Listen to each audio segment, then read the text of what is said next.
Several things to note right away. While there are levels from both fibs converging, some levels are closer than others.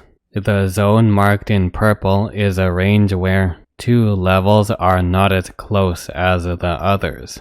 Here you can see price is congested or stalled, rather than completely reversing in 2016. In 2014, the reversals around the 0.80 price level do line up with the 1 level from the small fib. Though they are small reversals, they are reversing nonetheless.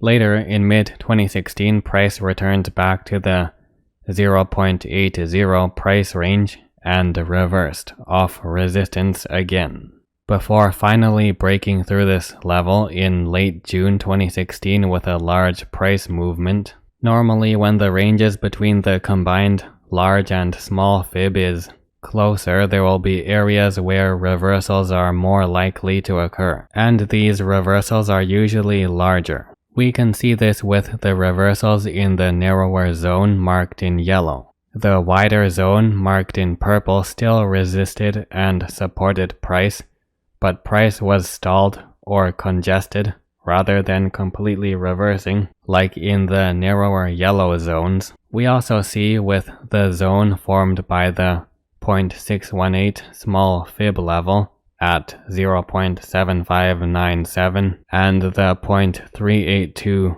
large fib level at 0.7640 that a price range marked by two combined fibs is still reliable, even though it doesn't line up with any major reversal areas. On this chart, you can more clearly see a minor reversal and price congestion took place in 2015 in these areas marked in blue.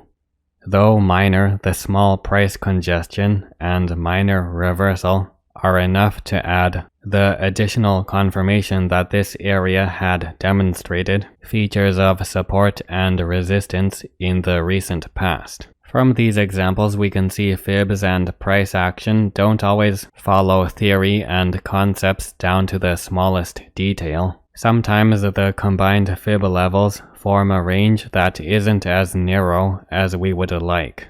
Sometimes price zones don't always line up with major reversals, or they only stall price. These charts demonstrate that the concepts outlined at the beginning are general characteristics that increase reliability of success when using fibs.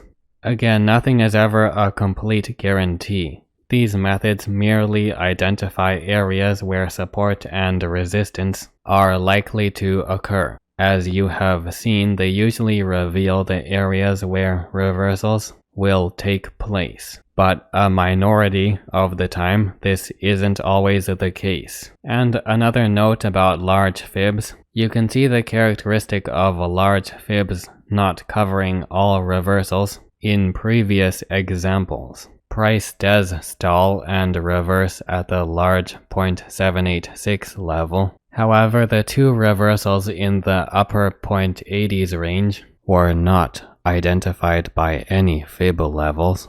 The one level of the large fib at 0.8782 is close, but those reversals from July to September 2016 don't touch any fib levels.